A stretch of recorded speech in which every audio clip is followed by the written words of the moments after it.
Hey sports fans, welcome to this week's edition of Tahoe Sportsline. I've got our resident experts here in the house, Kristen Wood and Coach McLaughlin. Guys, good to see you. Yep, talking playoffs. Yes, indeed. It's a fun time of year for sure. Oh, yeah. Speaking of fun time of year, Kristen, how did our Facebook contestants do last week? They did just as well as they always do, especially Jared Klein. He is getting 2 tickets to Illusion Fusion, and Alan Katenhausen, $25 to McDuff's, and you can win these great prizes too. All you have to do is like us on Facebook, give us your picks. It's free. So let's see how you do. Danny, we're talking NBA playoffs. We've got a couple of divisional rounds that'll come to conclusion by the end of next week. Who are your picks? Isn't this a fun time of year? Because we're going between baseball and hockey and basketball, Yep. and football's on everybody's mind. Great time of year. We got 3 playoff games, and I'm excited to talk about each and every one of them, or 2 playoff games and a hockey game. First off, Miami versus Indiana. I am actually going with the Indiana Pacers, and people may look at me like I'm nuts. I think Miami's a very good team, but Miami has proven that they don't do well against big physical teams. Indiana's beaten them 4 times in the regular season, only lost twice. They're bigger, they're physical on the inside. I think they're a tough matchup. You know, I'll admit that the Pacers are a better team this year, but so is the Miami Heat, and they have a much deeper bench and overall better record. I think overall they're the better team. So I'm going with Miami to take the series. Kristen, I'm with you on this one. I would like to see the Pacers win, but last night's game where Indiana, boy, they had that game in the bag. If they just played defense, prevented an easy layup, they'd have been up 1-0. But instead, Miami Heat comes away with a win.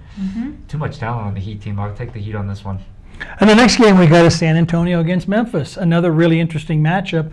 I'm going with the Memphis Grizzlies because I really believe that Mike Conley can help slow down a little bit Parker, and the combination of Marc Gasol, who's the better center in the league, and Zach Randolph might be a little bit too much for just Tim Duncan. So I'm taking the defensive-minded Memphis Grizzlies. I am also going to take the Grizzlies to go to the finals because even though a lot of people are counting them down and out, being down games in the series already, the Spurs have blown a lead before. They're older and they gave up a big lead in game 2 because they just ran out of steam. And Memphis they're strong at home. I'm taking the Grizzlies. Come on, you guys. The Spurs, it's Popovich's last season.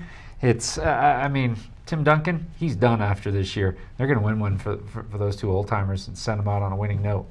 I think they're going to the NBA Finals. They may even sneak one by Miami in the Finals. I got to tell you, I'm a huge Spurs fan. I really am. But if I have to bet, I'm going with the Grizzly. My heart is with San Antonio. I love Popovich. Final game we have is hockey. The Kings and the Sharks. Yahoo! It's a great game, great series, tied at 2. I'm going with the Sharks because they're older. People don't know this, but the Sharks have gone to more Western Conference Finals and won more playoff games than any other hockey team in this decade. I think they're going to finally win the big one. I'm going to disagree with you. I'm going to take the LA Kings because they are making this a long series for the Sharks, and the Sharks are older. I think youth is on the Kings' side, and they'll be able to close out the series. Oh, come on. Joe Thornton, the former Bruin. What a coup for the San Jose Sharks to get Joe Thornton. That line is formidable. They're going to score points. San Jose's going to walk away with a series win on this one. I think you're right. It's going to be a great series. Yep, no question. Hey, don't forget to go onto our Facebook page, free to enter. That's going to do it for this week's edition of Tahoe Sportsline.